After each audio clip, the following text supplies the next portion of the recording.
வணக்கம்.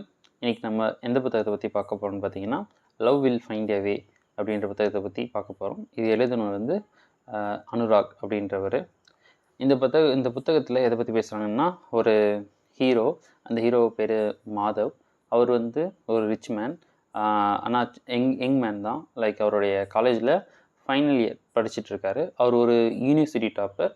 அதே மாதிரி அவர் முடிச்சுட்டு வந்த உடனே நல்ல சேலரியில் ஜாப் ஆஃபர் பண்ண நிறைய கம்பெனி ரெடியாக இருக்குது.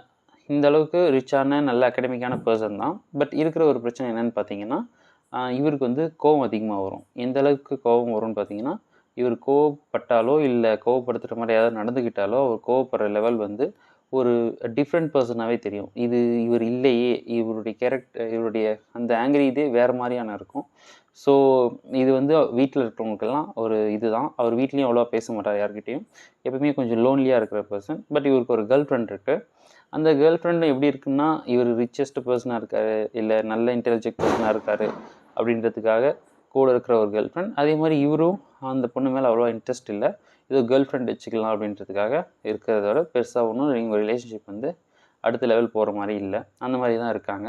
அவங்க வீட்லேயும் இவருக்கு நிறையா சைக்காட்ரிஸ்ட் டாக்டர்லாம் கன்சல்ட் பண்ணி நிறைய ட்ரீட்மெண்ட் பண்ணுறாங்க. பட் இவருக்கு அவ்வளோவா யாருக்கிட்டையும் கோஆப்ரேட் பண்ண பிடிக்கல. இவரும் யாருக்கிட்டையும் கோஆப்ரேட் பண்ண மாட்டேங்கிறாரு. ஸோ இந்த மாதிரி டைமில் தான் இவங்க கேர்ள் ஃப்ரெண்ட் வந்து ஒரு தெரப்பி கிட்ட கூப்பிட்டு போகிறாங்க. அவங்க யாருன்னு பார்த்தீங்கன்னா ராதிகா அப்படின்ற ஒரு கேரக்டர். அவங்க ஒரு எங்கேஜ் தான், 29 அந்த ஏஜில் இருக்காங்க. ஸோ இவருக்கு வந்து அந்த ராதிகாவை பார்த்த உடனே ரொம்ப பிடிச்சி போகுது. ஃபஸ்ட்டு பேஷண்ட்டாக தான் பழகுறாங்க. பட் அப்புறம் ராதிகாவுக்கும் மாதவனை பிடிச்ச அப்புறம் 2 பேருமே க்ளோஸாக பழக ஆரம்பிக்கிறாங்க. அந்த கேர்ள் ஃப்ரெண்டோட பிரேக்கப் பண்ணிடுறாங்க. ஸோ இந்த ராதிகா அப்படின்றவங்க மாதவுக்கு இருக்கிற பிரச்சனையை கண்டுபிடிச்சி அதை க்யூர் பண்ணாங்களா இல்லையா, அவருக்கு என்ன பிரச்சனை இருந்துச்சு. ஆக்சுவலாக அவருக்கு ஒரு சைல்ட்ஹுட் ட்ராமா இருக்கும். அதனால தான் அவர் இந்த மாதிரி கொஞ்சம் யார்கிட்டையும் பேசாமல் கொஞ்சம் லோன்லி பர்சனாக மாறி இருப்பாங்க. அதுக்கு முன்னாடி வரைக்கும் நல்ல இதாக தான் இருந்திருப்பாங்க. ஸோ அந்த சைல்ட்ஹுட் ட்ராமா என்ன, அது சரியாச்சா இல்லையா அப்படின்றது தான் மீதி கதை. ஆக்சுவலாக இந்த புத்தகம் வந்து ஸ்டார்டிங்லேயும் அவருக்கு இருந்த சைல்ட்ஹுட் ட்ராமாவை ரிவீல் பண்ணும்போதும் நல்லாவே எழுதப்பட்டிருந்துச்சு.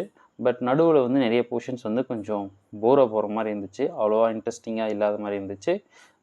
ஈவன் அவங்களுடைய அந்த சைல்ட்ஹுட் ட்ராமாவும் ப்ரெடிக்ட் பண்ணுற மாதிரியான லெவலில் இருந்தாலும் எழுதின விதம் கொஞ்சம் நல்லா இருந்ததுனால அதை ஒரு டைம் உட்காந்து படிக்கிற அளவுக்கு இருந்துச்சு. இந்த புத்தகம் வந்து ஒரு சின்ன புத்தகம் தான், ஒரு 200 பேஜஸ் தான் இருக்குது. ஸோ இந்த புத்தகம் வந்து ஒரு பிகினருக்கு நல்ல புத்தகம் தான். சப்போஸ் இல்லை நான் இந்தியன் ஆத்தர்ஸை படிப்பேன், லைக் சேட்டன் பாகத், பிரிட்டிஷ் நாய், அவங்க புக்ஸ் எல்லாம் நான் படிப்பேன் அப்படின்றாங்க, இந்த புத்தகத்தை ஒரு முறை ட்ரை பண்ணி பார்க்கலாம். இது ஒரு ஆவரேஜான புத்தகம் தான். மார்க்கெட்டில் இதை விட நல்ல புத்தகங்களே இருக்குது.